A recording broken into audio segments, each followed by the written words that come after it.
Hey Brad Squad, it's Belgium Kim, and today I am at the Lights for Liberty Global Vigil, taking place in over 800 cities spanning 5 continents. Immigration activists, protesters, and immigrants will be speaking out against Trump's immigration policies and the conditions inside detention centers all over the country. A coalition that started just weeks ago, Lights for Liberty has partnered with organizations all over the world to create one of the biggest movement surrounding the immigration issue. The group's list of demands are long and include things like the end of detention centers, the abolition of family detention, and family separation policies. We are going to be here all night taking you inside the vigil and talking to protesters and participants who have something to say about what's going on at our southern border. Hey Brad Squad, I'm here joined by Renee Goddess and Cole. Hi everybody. Hello. Hey, how you doing? Thank you so much for joining us. What are you guys doing here this evening?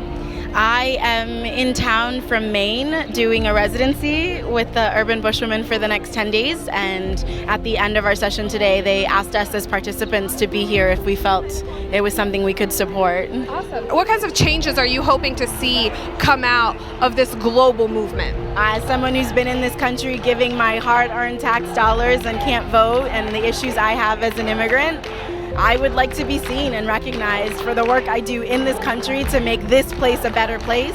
What kinds of actions can people at home take? I think that people at home should be giving to POC-led organizations that are in the fight, and that there are lots of organizations like the ACLU that exist that are like doing great work, but I think that not enough Black-led, POC-led organizations are getting the funding they need to be in this conversation, in this fight, in this battle. I'm here with Tashawn and Raquel. Thank you so much for joining us. And I'm going to start over here. Raquel, tell me, why are you here and what do you do? I'm here because what's going on at the border is unconscionable. Anyone with a soul, anyone with a conscience could not possibly want to do that to anyone, much less to children who are vulnerable and who look to adults to protect them. This is immoral and it's unjust. We are a country of immigrants. Brad Squad, I am here with our youngest Brad Show Live interviewee ever, and I'm going to let her introduce herself because I don't feel like I need to. What's your name? Lily Bongiorno. Now, Lily, what are you doing here today at the Lights for Liberty Vigil? Well, I'm just trying to defend my kind and trying to get rid of Trump. What bothers you specifically about what's going on in the country right now? Well, Trump and the government is like people, they're just like putting people that are like trying to go to this country and be free. They're putting them into like things that people call camps, technically jail, and they're like not giving them food, like medicine. And so what are you hoping comes out of a rally and a vigil like this today? I don't care if it's a girl or a boy. I just hope that someone just comes in and just like turn this place better. And what country were you born in? Ethiopia. You were born in Ethiopia? So now where do you live? I live in New York City. And if it was Trump was like president during the time, I would have been in one of these camps. Hey everybody, I'm here with Jeremy and Hattie. So tell me a little bit about what a trauma therapist does and how that relates to this situation going on at our southern borders right now. Sure. So we are both clinical social workers, and we specialized in trauma, both individual and cultural.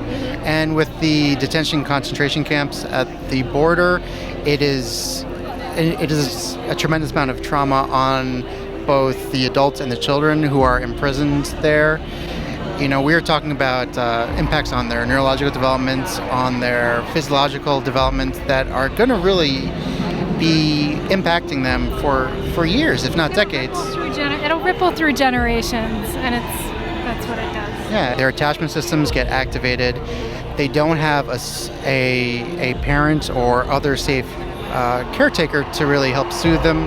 They stay in a heightened state of alert. They have problems eating, problems sleeping. One of the things that is so important here is that we understand that what is happening in this nation now is being done so that those with privilege can maintain it.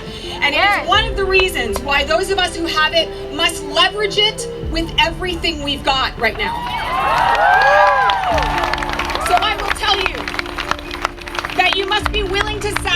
your privilege. Because to do otherwise right now is to stand in allegiance with atrocity. What most saddens, frustrates, or angers you about the immigration rhetoric in this country right now? That there is immigration rhetoric. I mean, this should be a no-brainer. I mean, this is the Statue of Liberty beckons and welcomes all immigrants. So, I mean, because they're brown and coming up from the border. Mostly it's about treating them as other people, as an other that we can do things to, and they're unaffected by these things. It's like we're all human beings. We all are affected by the same things. You know, if you separate a child from a mother, it doesn't matter if you are what race you are, what ethnicity, anything, where you're from, that's going to damage a child. And that's the worst part, I think. I feel my community in this, sorry. But it's really hard to watch. Do you feel like it's tougher because it's your community and you feel that's so personal? I feel like it's tough regardless of it being Latin.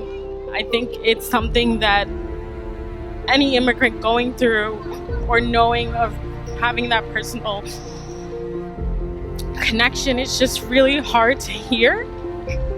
But it's sad regardless where they come from to hear anyone being detained, especially with the history of this country and how they've oppressed people of color through its whole entire birth of this nation. It's just really hard to watch it still happening today. Okay, Brat Squad, we have lit all of our candles. We spoke to attendees from all walks of life who said that enough is enough. Thank you so much for sticking around, Brat Squad. Until next time, see ya.